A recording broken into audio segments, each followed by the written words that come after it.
Okay, so today our topic is ferrous material. We will discuss once again the ferrous material. Actually, what do you mean by the ferrous material? First of all, so ferrous material or the metal, it means that those metal which main constituent is iron, like pig iron, wrought iron, cast iron, steel, and they alloy. Okay, so the principal raw material for ferrous metal are pig iron, and it is usually a stronger and harder and used in daily life products. So ferrous material poses some special types of property we will discuss in later on. So we can see here the metals are the two types, the ferrous and the second one is non-ferrous. So in ferrous, the main constituent is iron, and non-ferrous, the iron will be not present. So what are the examples of the ferrous material? Steel, cast iron, pig iron, whereas the examples of the non-ferrous metal, aluminum, copper, magnesium, etc. So, as I told you just now that the main constituent of the ferrous material is iron, and it is very stronger and harder and generally we used in daily life products. So it possesses a special property that their characteristics can be altered by heat treatment process or by addition of a small quantity of allying element, and it possesses different physical property according to their carbon content. Now iron and steel. So the ferrous metal are iron based metal, okay, which includes all varieties of iron and steel. The most common engineering material are ferrous materials, which are alloy of the iron, or we can also call as iron alloy. So ferrous means iron, and iron is the name given to pure ferrite, Fe. Okay, as to fuse mixture of this ferrite with large amount of the carbon, maybe 1.8%, maybe more than 1.8% also, and this is nothing called as a pig iron. Okay, so when you are talking about the cast iron, so and cast iron, so primarily the pig iron is produced from the iron in the iron ore in the blast furnace, from which the cast iron, wrought iron, and steel can be produced. So now classification of steel. You can see here how the steel is going to be classified. So steel is classified now. Ferrous metal is classified as a steel and cast iron. Further, the steel is classified as low alloy and high alloy steel. So in the low alloy, low carbon steel, medium carbon steel, high carbon steel. Okay. So these are the property of the low carbon steel: plain heat treatable; medium carbon steel property, high carbon, plain, used for the tools; high alloy stainless steel, used for the tools. The various types of the cast iron: gray cast iron, nodular cast iron, white cast iron, malleable cast iron, compacted graphite cast iron, etc. Okay, so these are the classification of the steel. So before starting the steel, I'm just I will just discuss about here. So in ferrous material, the main allying element is carbon.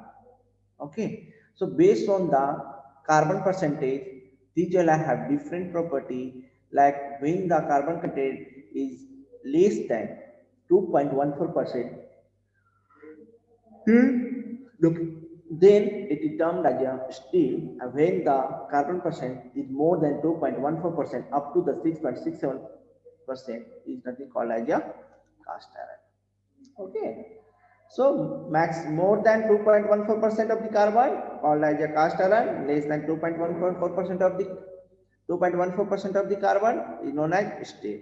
So steel is nothing but that alloy of the carbon and iron. The main constituent is carbon alloy. Okay. So, and with some other allying elements. What are the other allying elements? We will discuss like vanadium, chromium, nickel, silicon, etc. We will discuss one by one. So in steel, the percent of carbon in the atomic form and it's occupied the industrial side of the iron microstructure. So generally, why the allying element we are adding in the steel? To improve the property, to improve the corrosion resistance. Alveoli steels are also well known and most material than any other material. Okay. So now we can see here the classification of this type. I told you just now, low alloy and high alloy. So low alloy is nothing but low carbon steel, medium carbon steel, high carbon steel. In high alloy, we can see the stainless steel, tools, etc. So in the mechanical properties of the steels are very sensitive to carbon content.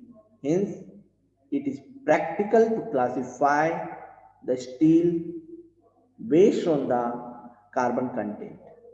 So generally or basically we discuss the steel in a three kinds based on the carbon content, that is nothing but low carbon steel where the percentage of carbon content is less than 0.3, medium carbon steel 0.3 to 0.6% of the carbon, in the high carbon steel more than 0.6% of carbon up to the 2.14% or 1.6%, whatever is there. Now the other parameter available for classification of steel is the amount of allying addition, and based on that the steel is further classified as a carbon plain steel or alloy steel. So now coming to the low carbon steel. So generally these produce in the greatest quantity than other alloy. The strengthening mechanism is that the carbon present in this alloy is very limited and not enough to strengthen these material by the heat treatment process. Hence, these alloys are strengthened by cold work process.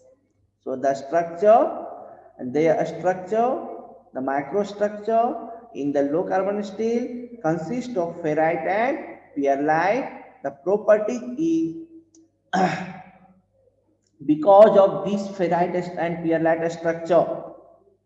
Okay, these are relatively soft, ductile, combined with high toughness, and hence this material is very easily machinable and weldable. The application we find and the low carbon steel is a structural shape, tin cans, automobile body components, building, etc. Now coming to the medium carbon steel, these are stronger than low carbon steel because the carbon content is more than the low carbon steel.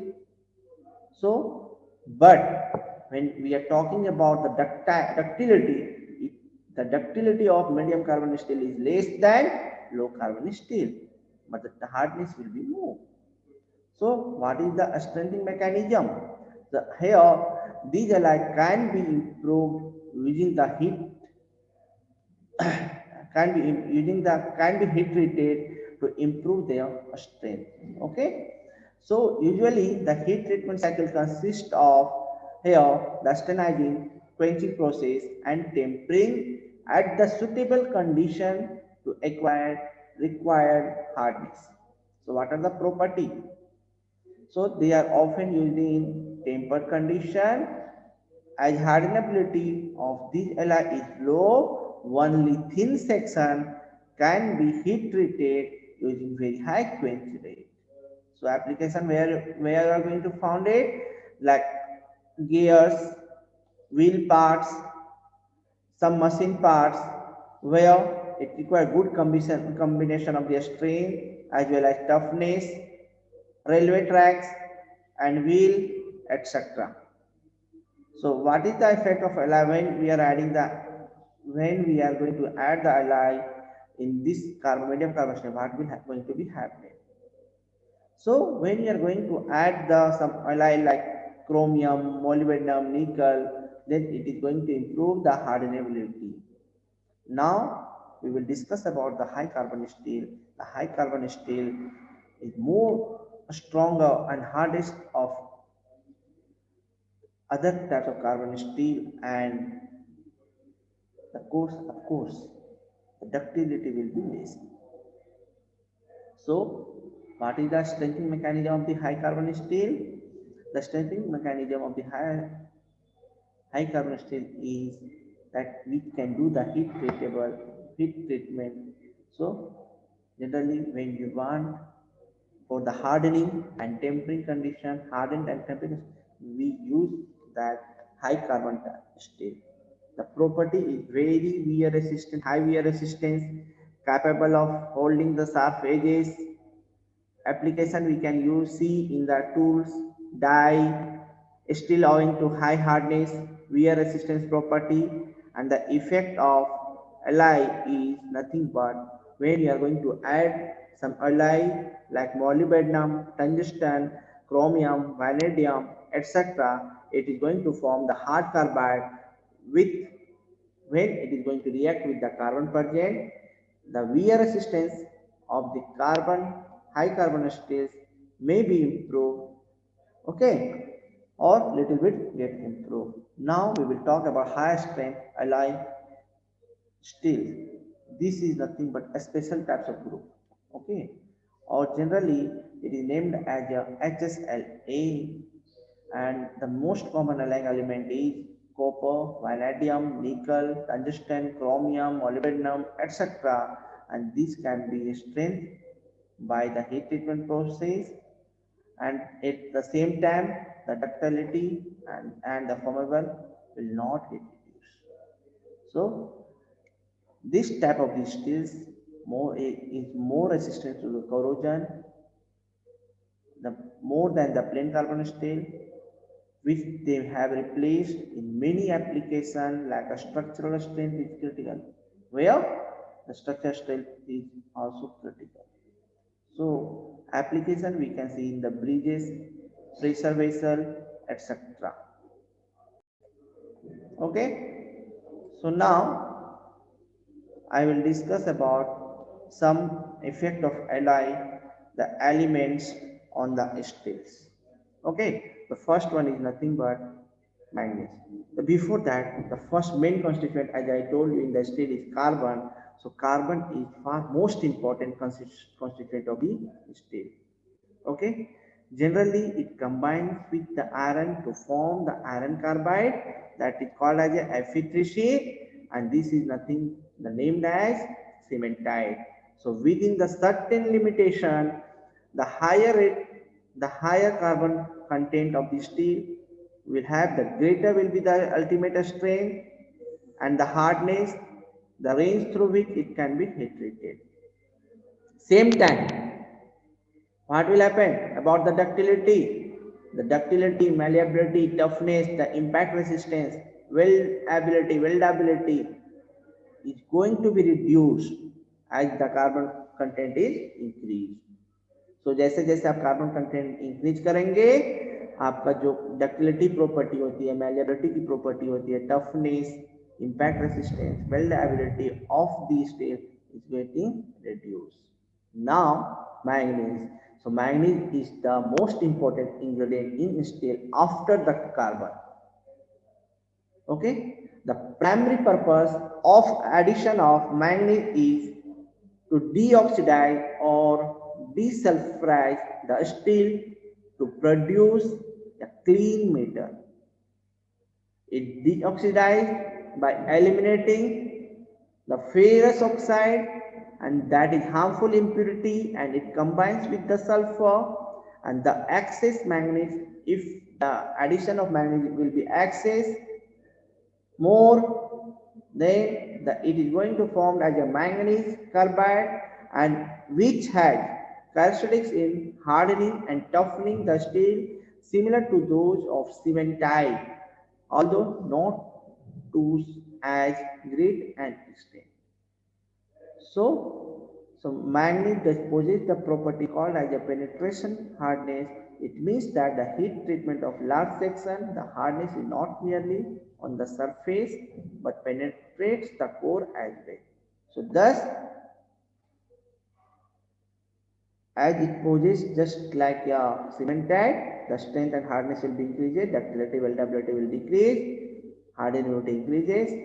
As I told you just earlier only, it acts as a deoxidizer and desulfurizer. Now, coming to the phosphorus, before phosphorus, I will discuss about the sulfur. So, sulfur is undesirable impurity. Okay, and the presence of the sulfur renders the steel brittle at rolling or forging temperature, and in this condition we call the steel as hot shot, HOT. As stated earlier that the manganese combines with sulfur to form the manganese sulfide, which is harmless in a small amount. When too much sulfur is present, what will happen? It is going to form iron sulfide and it will break up the cohesion of crystal of the metal. Metal crystal का जो cohesion होगी दो metal के बीच में, जो दो atom के बीच में जो भी हमारा कोहेशन होगी वो ब्रेक डाउन कर देगा. When required, the amount of sulfur and manganese present, then all the sulfur will be in the form of manganese sulfide, which is harmless in such a small quantity. So it decreases the ductility, and the notch impact toughness also decreases. Weldability also decreases. Okay, so now coming to the phosphorus, just like a sulfur, it is also an undesirable impurity, but it is believed that it is responsible for cold shortness or brittleness when the metal is cold, and thus it decreases the ductility, notch impact toughness of the steel, but increases the strain and hardness. Now coming to the silicon, so only very small amount of the silicon is added to be added up to the 0.3%, not more than that in a steel. So as it acts as an excellent deoxidizer, that's why we are adding, but it has also a property of combining with iron more readily than carbon, therefore it must be limited, and the main purpose is to produce sound metal. So silicon and manganese in large amount are used as alloying element in the formation of silico-manganese steel, and these steel have good impact over resistance. Now coming to the copper, so it is nothing but a hot working steel, and we are adding the copper for the corrosion resistance, and the percentage of copper must not be less than 0.2%. Okay, so nickel is a white metal type and it is almost as bright as silver. So in the pure state, it is a malleable and ductile and weldable, and addition of the nickel to the steel increases the strain, yield point, that is nothing but ductility, hardness without material affecting the ductility. Also increases the corrosion resistance of the steel, and it is one of the principal constituents of so-called stainless or corrosion resisting steel. Now molybdenum. So molybdenum is nothing but a small percent, as much as a small percentage it should be added as an alloying element in the steel, because it improves. Why we are adding? To improve the homogeneity of the metal and reduce the grain size. We are adding the molybdenum, and also increases the elastic limit, the impact value, the wear resistance, the fatigue strength. Generally, the molybdenum constituent we are adding in the steel, we are used for the application of aircraft. So there is one exceptional important property while adding the molybdenum, that from the aircraft viewpoint, it improvement in the air hardening property of steel containing molybdenum. So this property particularly useful where the steel has been subjected to a welding process, and that is very common with chrome molybdenum steel in airplane construction. So now coming to the chromium, it is hard gray metal with high melting point, and it imparts it possesses the hardness, strength, wear resistance, and corrosion resistance to the steel. It also improves the magnetic quality as such an extent that chromium steel is used for the magnet. It possesses the excellent penetration hardness characteristic and allow it treat well. Okay, so corrosion resistant steels contain large amount of the chromium. The most common of these steel is that 18-8 steel, where 18 means 18% of the carbon and 8% of the nickel. Some chromium alloy are used where great wear resistance is required. The chrome vanadium alloy is used for ball bearing, and the tungsten chromium alloy for high speed cutting tools. So there are more like vanadium. So vanadium is most expensive alloying element, and it is intensive deoxidizing agent and improves the grain structure and fatigue strength. Okay, so now another one is a special alloy steel. So when we are going to add some alloy, the special steel can be produced which is suitable for a specific requirement by modification of the property, and they are nothing called as a stainless steel, magnetic steel, high resistance steel, high speed steel.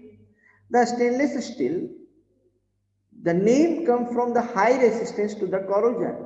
They are rustless when we are talking about the stainless steel. So steels are made highly corrosion resistant by addition of a special alloying element, a minimum of 12% of the chromium along with the nickel and molybdenum. So we can see here the stainless steel is of three types. Okay, ferritic and hardenable chromium steel, austenitic, precipitation and hardenability. So coming to the ferritic and hardenable chromium steel, the percent of the alloy is nothing but 12%, and for 40% of the chromium. It also contains other types of alloy like molybdenum, vanadium, nickel, etc. Generally, the ferritic and austenitic steels are hardenable and strengthened by cold work. On the other hand, when we are talking about the martensitic steel, that is in precipitation hardenability, it is most corrosion resistant and they are produced in large quantity. Austenitic steels are non-magnetic in nature as against ferritic, and martensitic steels are in magnetic in nature. The application we see the magnetic steels generally like cutlery, razor blade, surgical knives, etc. Now coming to the magnetic steels. So magnetic steel is nothing but alloy like carbon, chromium, tungsten, cobalt, generally used to produce permanent magnetic steel having high magnetic retentive power. So typically 60% of iron, 20% of the nickel, and 8% cobalt, 20% aluminum is present in the magnetic type of this steel. So now coming to the high speed steel is generally due to a best performance steel. This is the best high performance steel, and it possesses the high hardness, okay, the maximum hardness at up to the temperature of 500 degrees Celsius, and it possesses also a good wear resistance. Okay, so when we are at the cobalt, it when you add the cobalt in high speed steel, it improves the hot hardness and produced either by conventionally route method or powder metallurgy method. The the best characteristic that it possesses the high working hardness, wear hardness is high, good a better toughness property, high retention to the hardness, red hardness, etc. Okay, so high temperature resistance alloy is nothing but it is based on the nickel based steel which have high red hot hardness, and this is nothing called like a super alloy. And with this, I am concluding the session of steel.